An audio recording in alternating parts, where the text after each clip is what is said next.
नमो तस् भगवतो अरहतो सम्मा सम्बुद्धस्स।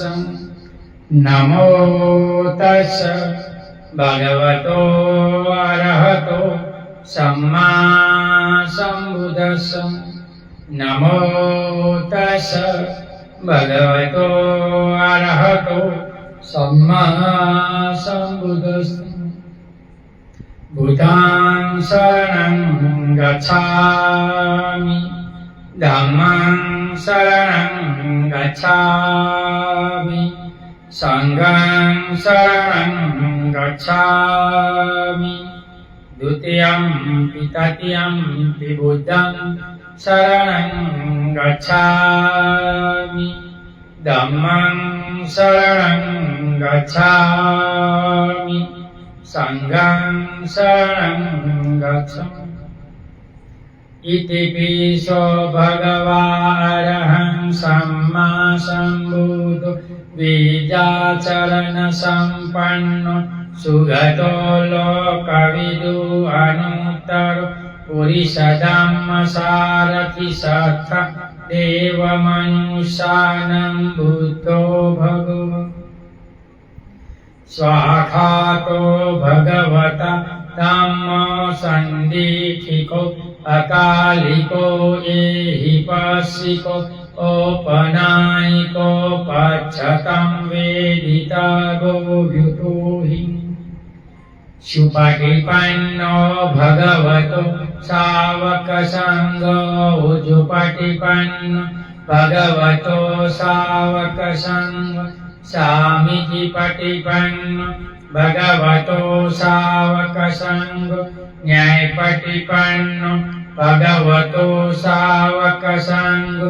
यदिदं चत्वारि पुरुषैकानि अर्थपुरुषपूगला एष भगवतो सावकसङ्घो। आहुनेयो पाहुनेयो दक्षिणीयो अंजलिकरणीयो अनुत्तरं प्रियं खेतं लोकसं। साधु साधु साधु। वर्षावास में अमर बोध विहार सुरेंद्रनगर गुजरात से भिक्षु पथिक श्रेष्ठी बोधिसत्व डॉक्टर भीमराव आंबेडकर लिखित ग्रंथ भगवान बुद्ध और उनका धम्म पढ़ रहे। भाग चौथा का चौथा का चौथा भाग 3 चौथा। निर्वाण संबंधी धम्म देशना। निर्वाण क्या है? एक बार भगवान बुद्ध श्रावस्ती में अनाथ पीड़क के जेतवन धाम में ठहरे हुए थे। वहीं शायरी पुत्र भी थे। तथागत भगवान ने भिक्षुओं को संबोधित करते कहा, भिक्षु तुम्हें धम्म का दायरा उत्तराधिकारी बनना चाहिए, भौतिक वस्तुओं का नहीं। मेरे मन में आप सबके लिए अनुकंपा है, इसलिए मैं तुम्हें यह कह रहा। इतना कहा और भगवान तथागत उठकर अपनी कुटी में चले गए। सारिपुत्र पीछे रह गए। तब भिक्षुओं ने सारिपुत्र से प्रार्थना की कि वे बताए कि निर्वाण क्या है। तब सारिपुत्र ने भिक्षुओं को संबोधित करते हुए कहा, भिक्षुओं तुम जानते हो कि लोभ अकुशल धर्म है, द्वेष अकुशल धर्म है। इसलिए लोभ और द्वेष से मुक्ति पाने करने हेतु मध्यम मार्ग है, जो हमें आंख देने वाला है, ज्ञान देने वाला है, शांति प्रज्ञा बुद्धि निर्वाण की ओर ले जाने वाला है। मध्यम मार्ग है, यह अष्टांगिक मार्ग है और कुछ नहीं। यही सम्यक दृष्टि, सम्यक संकल्प, सम्यक वाणी, सम्यक कर्म, सम्यक आजीविका, सम्यक व्यायाम, सम्यक स्मृति, सम्यक समाधि, भिक्षु यही मध्यम मार्ग है और इन पर चलना आपका फर्ज है। हाँ भिक्षुओं, क्रोध अकुशल धर्म है, पटे बदले की भावना अकुशल धर्म है, ईर्षा और मात्सर्य अकुशल धर्म है, कंजूसपन और लालच अकुशल धर्म है, ढोंग और ठगी और उद्धतपन अकुशल धर्म है, अभिमान अकुशल धर्म है तथा आलस अकुशल धर्म है। अभिमान और आलस के त्याग के लिए मध्यम मार्ग है, जो आंख देने वाला है, ज्ञान देने वाला है तथा शांति, प्रज्ञा और बोधि की ओर ले जाने वाला मार्ग है। उत्तम अष्टांगिक मार्ग का ही दूसरा नाम निर्वाण है। इसी प्रकार महाश्रवी सारिपुत्र ने कहा और सभी भिक्षुओं ने आनंदित होकर उनका अनुमोदन किया। निर्वाण का मूल। दूसरा निर्वाण का मूल। एक बार राजश्रवी भगवान के पास आया, आकर तथागत को अभिवादन कर एक और बैठ गए। आकर बैठकर राजश्रवी ने तथागत से निवेदन किया, भगवान निर्वाण किस लिए? अभी राजश्रवी निर्वाण की बात करता है। भगवान बुद्ध ने उत्तर दिया, निर्वाण का अर्थ है राग द्वेष से मुक्ति। लेकिन भगवान निर्वाण का उद्देश्य क्या है? राग श्रेष्ठ जीवन निर्वाण स्थित है, निर्वाण ही लक्ष्य है, निर्वाण ही उद्देश्य। दूसरा, एक बार भगवान श्रावस्ती के अनाथपिंड के जेतवन विहार में विहार कर रहे थे। तब तथागत ने भिक्षुओं को संबोधित किया। भिक्षु भगवान कहकर भिक्षुओं ने प्रत्युत्तर दिया। तब भगवान ने कहा, भिक्षुओं, क्या तुम्हें मेरे बताए हुए इन 5 बंधनों का ध्यान है जो मनुष्य को नीचे की ओर घसीट ले जाता है? इतना पूछने पर स्थविर मालक के पुत्र ने भगवान से निवेदन किया, भगवान, उन 5 बंधनों का ध्यान है। मालक के पुत्र, तुम्हें उन 5 बंधनों को कैसे ध्यान है? भगवान, मुझे ध्यान है कि आपने बताया है छोटे बालक को सत्काय दृष्टि, शरीरात्मक दृष्टि, विचिकित्सा, शील व्रतों पर निर्भर रहते हैं की दृष्टि, कामराग तथा द्वेष से 5 बंधन नीचे की ओर घसीट ले जाता है। भगवान, इन 5 बंधनों का मुझे ज्ञान है। मालक के पुत्र, तूने ये 5 बंधन किस लिए बनाए गए मानते हैं? क्या दूसरे मतों के अनुयायी छोटे बालक की उपमा देकर तुझे इस कहकर दोष नहीं देंगे? मालक के पुत्र, आकाश की ओर मुंह लेते हुए अबोध बालक की अभी काया ही अविकसित होती है, उससे सत्काय दीठी कहां से उत्पन्न हो सकती है? हाँ, उसमें भी सक्काय दीठी का अंकुर तो मौजूद है। इसी प्रकार मालक के पुत्र आकाश की ओर मुंह करके लेते हुए अबोध बालक का अभी चित्त ही अविकसित होता है, तो फिर अभी उससे चित्त की विचिकित्सा कहां से उत्पन्न होगी? हाँ, विचिकित्सा का अंकुर अवश्य मौजूद होता है। इसी प्रकार मालक के पुत्र ने अभी इस अवस्था में उनका कुछ शील ही नहीं है हो सकता, तब शील व्रत पर निर्भरता कहां से आएगी? हाँ, शील व्रत संबंधी निर्भरता का अंकुर अवश्य मौजूद होता है। इसी प्रकार मालक के पुत्र उस अबोध बालक में अभी कामराग ही विकसित रहता है, तो उसे कामराग की उत्तेजना नहीं है, कहां से आएगी? हाँ, उसे कामराग का अंकुर अवश्य रहता है।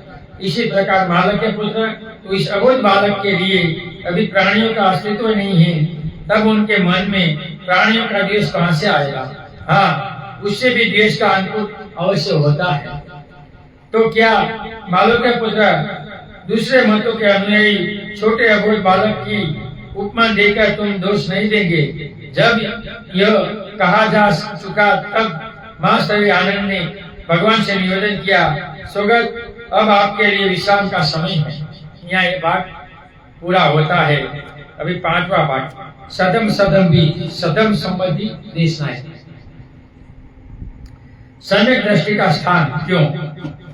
आर्य अष्टांगिक मार्ग सम्यक दृष्टि में श्रेष्ठतम है।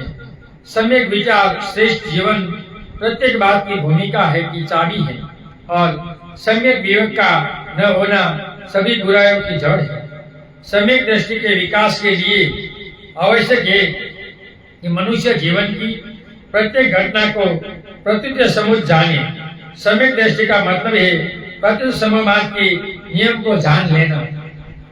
देखो, जो कोई भी व्यक्ति मिथ्या दृष्टि रखता है, मिथ्या प्रयास करता है, मिथ्या वाणी रखता है, मिथ्या कर्म रखता है, मिथ्या जीविका रखता है, मिथ्या प्रयास करता है, मिथ्या स्मृति तथा मिथ्या समाधि रखता है, जिनका ज्ञान और मुक्ति मिथ्या रहती है, उनका हर कार्य, उनका हर वचन, उनका हर विचार, उनकी हर चेतना, उनकी हर आकांक्षा, उनका हर निश्चय, उनकी हर प्रक्रिया, ये सभी चीजें उसे ऐसी स्थिति की ओर ले जाती है जो अरुचिकर होती है, अप्रीतिकर होती है, बुरी लगती है, अलाभप्रद होती है, दुखद होती है। ऐसा क्यों? मिथ्या दृष्टि के कारण ठीक आचरण ही पर्याप्त नहीं है। एक छोटा बालक ठीक आचरण कर सकता है, लेकिन इनका यह मतलब नहीं कि उसे उनका ज्ञान है कि उनका आचरण ठीक है। ठीक आचरण का ज्ञान आवश्यक है। आनंद यथार्थ भिक्षु किसे कहते हैं? यथार्थ भिक्षु उसे ही कहते हैं जो बुद्धि पूर्वक संभव हो असंभव के भेद को समझ लेता है। दूसरा, मृत्यु के बाद के जीवन की व्यर्थ। एक बार महासवी महाकाश्यप तथा सभी सारिपुत्र बनारस के पास ऋषिपत्र के मुगलाय वन में ठहरे हुए थे। सभी सारिपुत्र शाम के समय ज्ञानावस्था से उठ स्थविर महाकाश्यप के पास गए और एक और बैठ गए। उसी प्रकार बैठे हुए सारिपुत्र ने स्थविर महाकाश्यप से कहा, काश्यप, क्या तथागत मरणांतर रहते हैं? भगवान बुद्ध ने अव्याकृत नहीं किया कि तथागत मरणांतर रहते हैं, तो क्या मरणांतर नहीं रहते? भगवान बुद्ध ने यह अव्याकृत नहीं किया कि मरणांतर नहीं रहते हैं, तो क्या तथागत मरणांतर रहते भी है और नहीं भी रहते? भगवान बुद्ध ने यह भी अव्याकृत नहीं किया तथागत रहते हैं और नहीं भी रहते, तो क्या तथागत मरणांतर नहीं भी रहते और नहीं भी रहते हैं? भगवान बुद्ध ने यह भी व्याकृत नहीं किया है तथागत मरणांतर नहीं भी रहते और नहीं भी रहते, लेकिन तथागत ने इसे अव्याकृत क्यों नहीं किया? अभी सवाल है।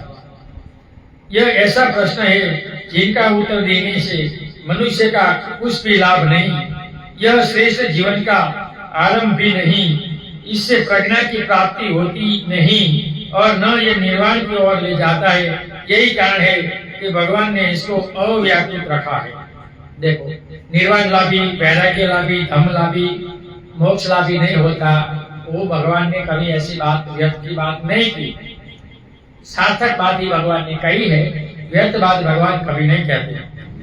तीसरा, ईश्वर से प्रार्थनाएं और यातनाएं बेकार। एक बार भगवान बुद्ध ने वासिष्ठ की बातचीत पर कहते हुए कहा, यदि यह अचिरवती नदी किनारे तक लबालब भरी हो और एक आदमी जिसे नदी के दूसरे तट पर काम हो उसे पार करना चाहे और किनारे पर खड़ा होकर वह दूसरे किनारे को पुकार लगाए, हे इधर के किनारे इधर आ जाओ, हे उधर के किनारे उधर आओ।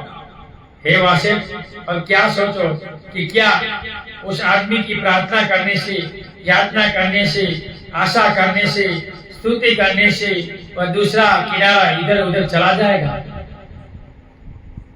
ठीक इसी तरह वासिष्ठ, तीन वेदों के जानकार ब्राह्मण उन गुणों की उपेक्षा करके जो वास्तव में किसी को सच्चा ब्राह्मण मानते हैं, उन दुर्गुणों का अभ्यास करते हैं जो किसी को भी अब्राह्मण बनाते हैं, ऐसी प्रार्थनाएं करते हैं। हे इंद्र, हम तेरा आह्वान करते हैं। ब्रह्म, हम तेरा आह्वान करते हैं।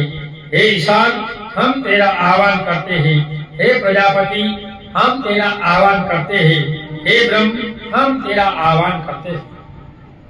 वासिष्ठ, यह निश्चय है कि ऐसा हो ही नहीं सकता कि अपनी प्रार्थनाओं, अपनी यातनाओं, अपनी आशाओं और अपनी स्तुति के कारण यह ब्राह्मण अपनी मृत्यु के बाद ब्रह्म में लीन हो जाए। ऐसा निश्चय से हो नहीं सकता। चौथा, आपका भोजन आपको विशुद्ध नहीं बनाता। एक बार भगवान बुद्ध के पास एक ब्राह्मण भगवान बुद्ध के पास आया और उसने प्रश्न उठाया कि भोजन का मनुष्य के चरित्र पर प्रभाव पड़ता है या नहीं। आहार ऐसा उनका की जो बात है वो बात को भगवान बुद्ध नहीं मानते। ब्राह्मण बोला जो गिरी, दाल, खलियों, पोपले इस तरह का भोजन यदि ठीक से मिले तो सनातन का सहायक होता है, मुर्दा मांस का खाना खराब है।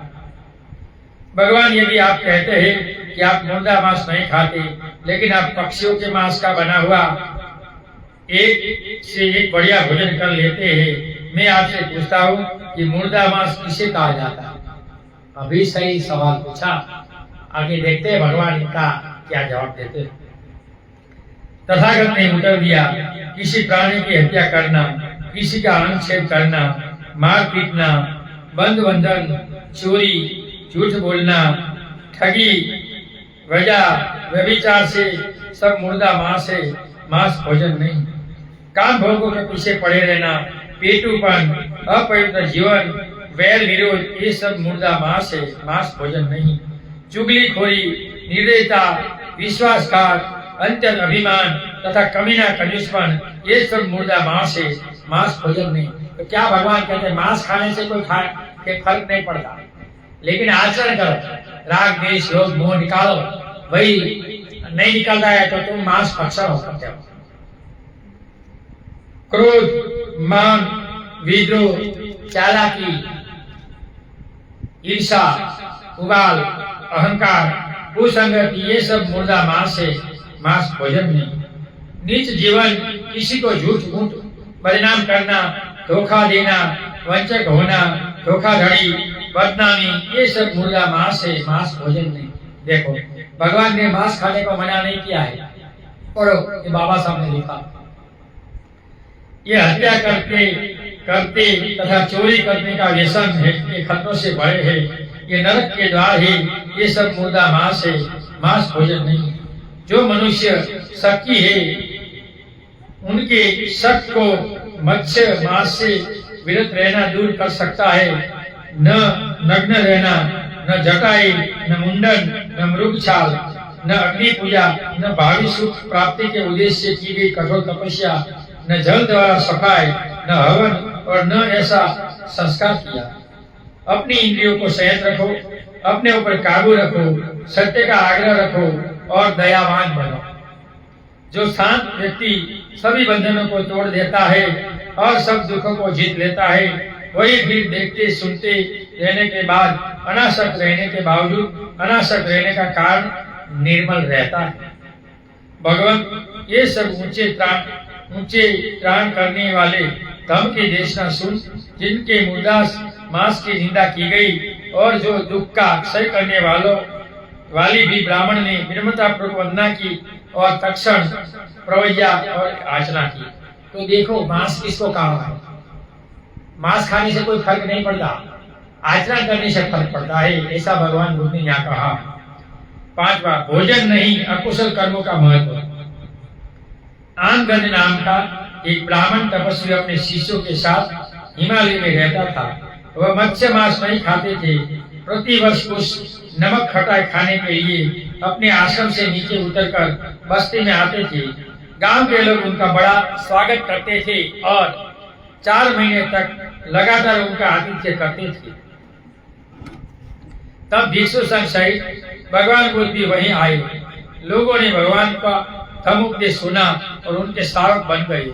सदा की भांति तपस्वी आमगंज और उनके शिष्य भी उस गांव में आए, लेकिन लोगों ने उन्हें उसी उत्साह से उनका स्वागत नहीं किया। आमगंज को यह जानकर निराशा हुई कि भगवान तथागत ने मत्स्य मांस के भोजन का निषेध नहीं किया। इस बारे में यथार्थ जानकारी प्राप्त करने के लिए वह सावस्ती में जेतवन विहार पहुंचा, जहाँ भगवान बुद्ध ठहरे हुए थे।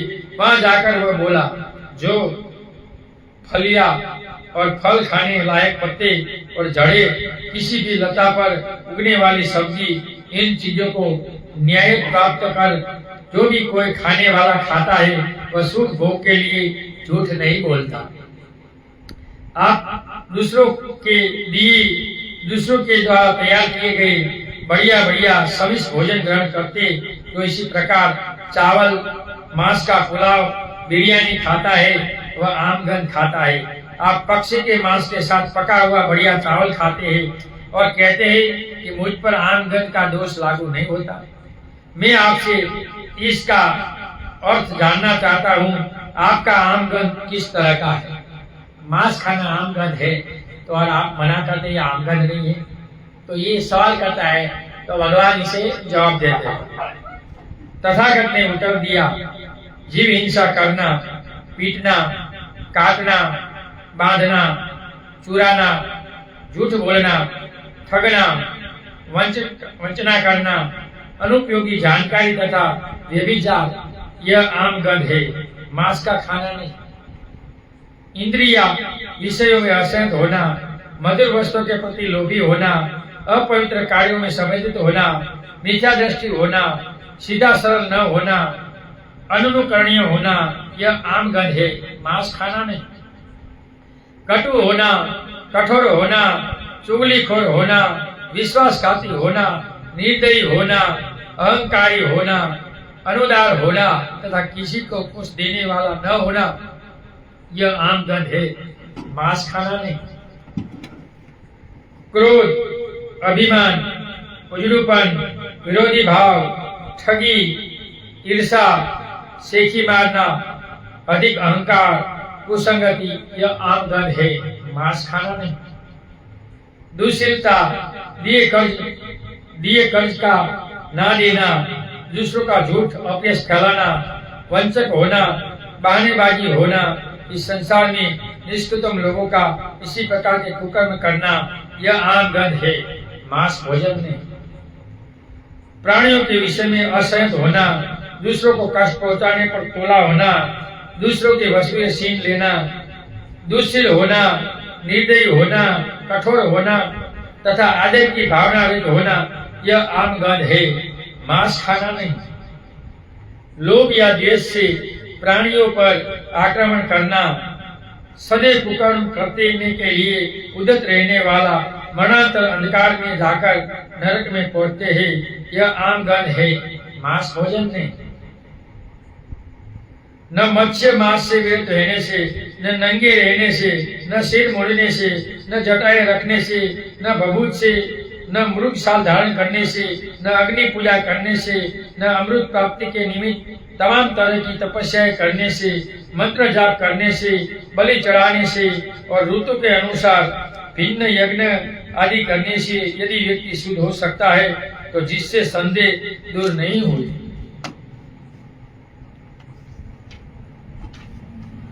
जो सतेंद्रिय है, जो धम्म में स्थिर है, जिसे शील पालन में आनंद का अनुभव होता है, जिसमें आसक्ति को त्याग दिया है और दुख का सह कर चुका है, वह मनुष्य देखे सुने के साथ आसक्ति नहीं होता। यह अकुशल कर्मी है जो आम गंध है, मांस भोजन में।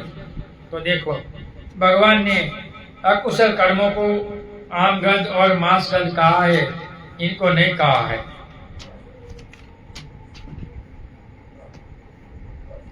बाह्य शुद्धि अपर्याप्त। एक बार भगवान बुद्ध श्रावस्ती में विहार कर रहे थे। उस समय संगा और ब्राह्मण किसी वहीं रहता था। वह पानी से शुद्धि मानने वाला था और पानी से शुद्ध किया करता था। रात दिन वह प्रायः स्नान करने में ही लगा रहता था। अब आनंद महासहित चीवर धारण कर अपना पात्र की ओर साथ ले श्रावस्ती में भिक्षाटन के लिए निकले। भिक्षाटन के लौटकर भिक्षा ग्रहण कर चुकने पर आनंद महासहित भगवान के पास पहुंचे, अभिवादन किया और एक और बैठ गए। इसी प्रकार बैठे हुए आनंद महासहित ने भगवान से कहा, भगवान, यहाँ श्रावस्ती में संगावर नाम का एक ब्राह्मण रहता है जो पानी से शुद्धि में विश्वास रखता है और पानी से शुद्धि करता है। रात दिन उसका अधिकांश समय स्नान करने में ही खर्च होता है। भगवान, यह अच्छा होगा यदि आप संगावर ब्राह्मण पर दया करके उनसे भेंट करने चले। भगवान तथागत यह स्वीकार मौन होकर स्वीकार किया। दूसरे दिन प्रातःकाल भगवान बुद्ध ने अपने पात्र चीवर हाथ में ले संगावर ब्राह्मण के घर पहुंचे। जाकर नीचे आसन पर बैठ गए। तब संगावर ब्राह्मण जहाँ भगवान थे वहाँ आया और कुशल से पूछकर एक और बैठ गया। उसके बैठ जाने पर संगावर ब्राह्मण ने भगवान से पूछा, ब्राह्मण, जैसा लोग कहते हैं क्या यह सच है कि तुम जल के शुद्धि में विश्वास रखते हो, पानी से शुद्धि ही करते रहते हो? तुम्हारा रात दिन का अधिकांश समय स्नान करने में खर्च होता है। श्रमण गौतम, यह सच है। ब्राह्मण, यह इस प्रकार रात दिन स्नान आदि करने से तुम्हें क्या लाभ देखते हो? श्रमण गौतम, यह इस तरह है कि दिन में मुझसे जो भी कुछ पाप कर्म होता है वह मैं उसी दिन शाम को धो डालता हूँ। रात को मुझे जो पाप कर्म होता है वह प्रातः काल उठते स्नान करके धो डालता हूँ। इसी प्रकार रात में स्नान करने में यही लाभ मुझे दिखाई देता है। तब भगवान ने कहा, धम्म ही जल स्रोत है जो स्वच्छ है, जो निर्मल है। यहाँ जल शास्त्रों से ज्ञाता स्नान करने आते हैं तो उनका प्रत्येक अंग शुद्ध हो जाता है तथा वे दूसरे तट पर चले जाते हैं। भगवान ने ऐसा कहने पर संगा और ब्राह्मण बोला, भगवान श्रवण गौतम, यह अद्भुत है। आज से जीवन पर्यंत आप मुझे अपना उपासक समझे। विशुद्ध जीवन क्या है? एक बार भगवान बुद्ध ने चारिका करते समय भिक्षुओं को निम्नलिखित प्रवचन दिया। भिक्षु यदि पवित्र जीवन व्यतीत लोगों को ठगने के लिए, न उनसे कुछ प्राप्त करने के लिए, न लाभ यश की प्राप्ति के लिए, न साक्षात सीखने के लिए, न इसलिए कि लोग जान जाए कि यह अमुक है, निश्चय है, भिक्षु इस पवित्र जीवन का अभ्यास किया जाता है। शरीर और वाणी को संयत रखने के लिए, आश्रव को दूर करने के लिए तथा चित्त की मुक्ति और तृष्णा क्षय के लिए विशुद्ध जीवन जिया जाता है, ऐसा भगवान का कहना है।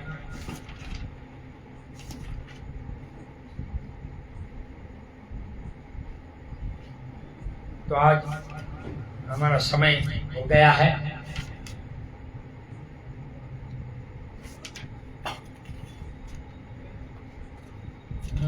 समय हो गया।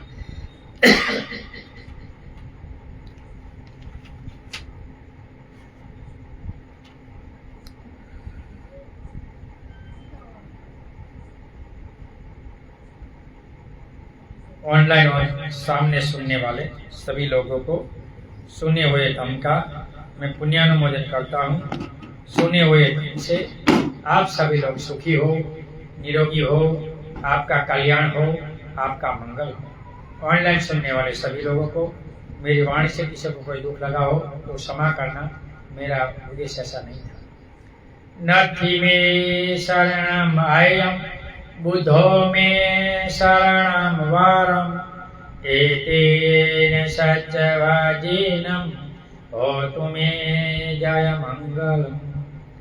नथि मे शरणम आयम धम्मो मे शरणम वारम एते सच्चवाजिनं होतु मे जय मंगलम्।